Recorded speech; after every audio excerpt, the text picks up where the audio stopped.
nange mwasize muti ngenda kufumba piraawo nga bwe muziraba zino sauce side dish like enfufu ebeera nga yogurt.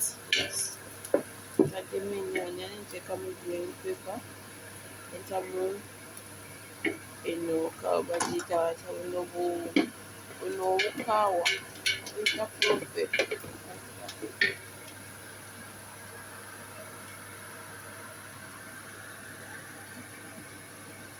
Ntaddemu red pepper,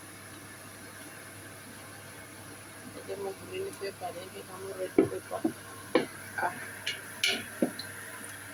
Nina ngenze obutungulu mu ttale nteekemu spices, toyagala kuteekamu spices nnyingi, ngenda kuteekamu cinnamon, nteekemu bay leaf, okuleeta akawoowo, nziremu nteekemu ki, nteekemu katono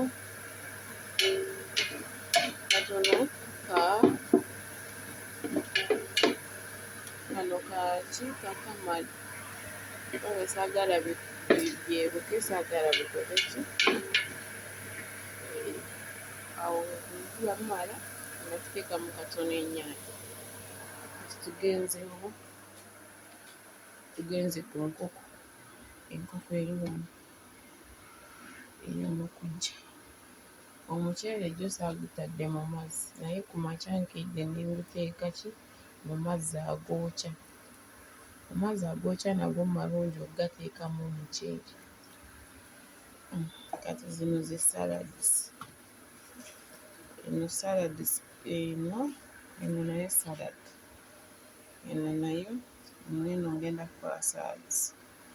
Zino ngenda kuteekamu yogurt.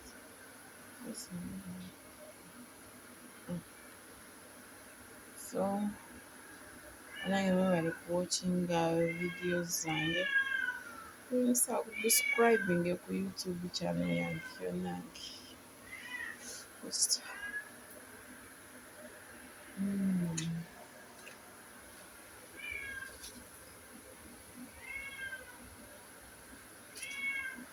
So let's go back and see our onions. As you can see,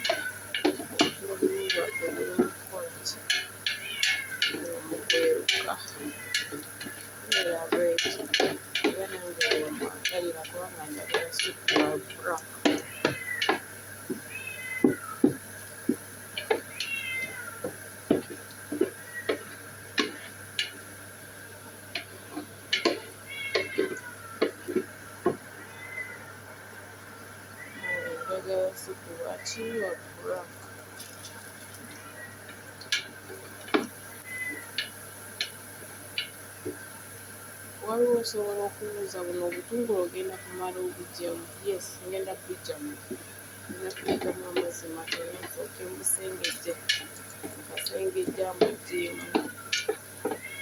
Obuleekamu oba vidiyo z'olaba ng'abamu babuleseemu naye teweerabika bulungi. Mpozi ng'oyo omuntu ayagala obutungulu. Naye bano abantu be tukolera alina olugezigezi. Tegeera okugyamu okwetantala zisitafalastafano